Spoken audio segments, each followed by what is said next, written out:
I'm quite excited about the numbers of people who have turned up and the widespread of representation of groups from people who live in informal settlements to people from the university. We had Professor Sutherland here, to many community organizations, and of course government departments. Of course, the objective was to observe World Environment Day.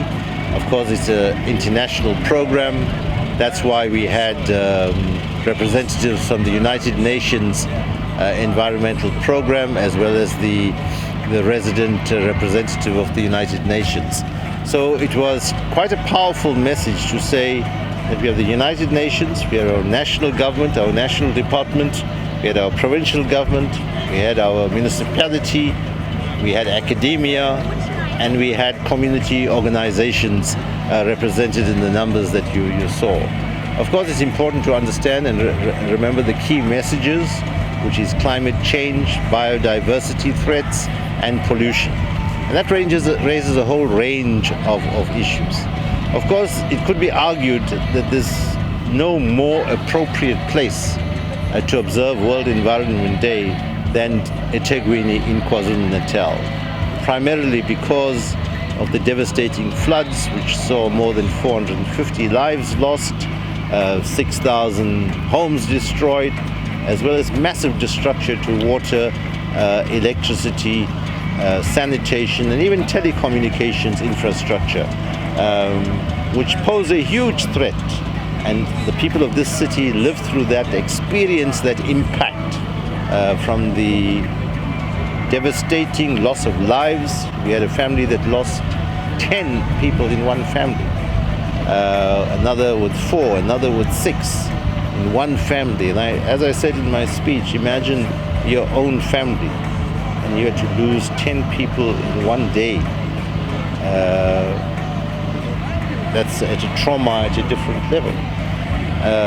So what we're saying is those lives must not be in vain, because I think nobody disputes that the kind of flooding we've seen is because of climate change. It's a direct impact of climate change.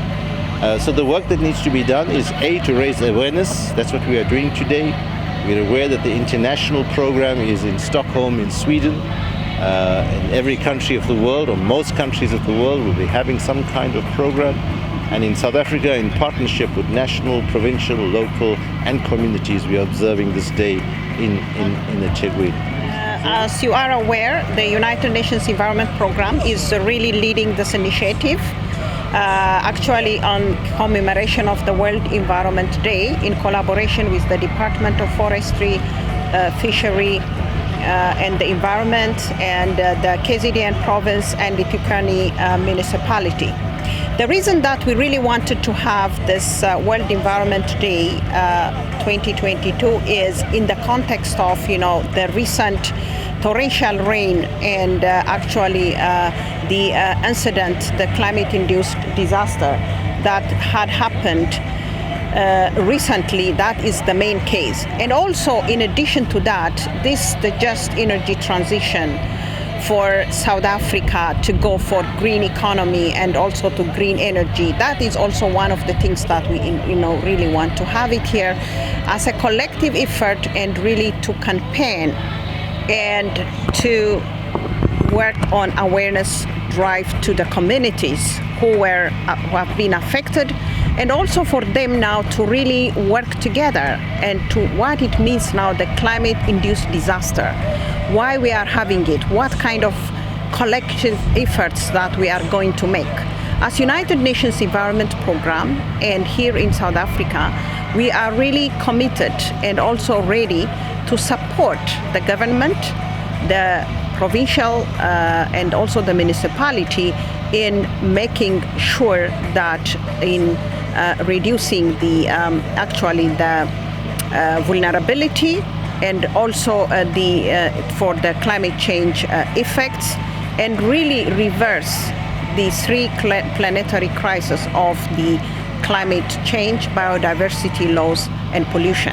As you see that today's this slogan is focusing on One Earth, and living with harmony in nature, and also pollution-free planet. So we really want to make very good, significant contribution in collaboration with the government, particularly in this awareness drive, and beyond that to bring the medium and long-term solutions for this climate-induced disaster.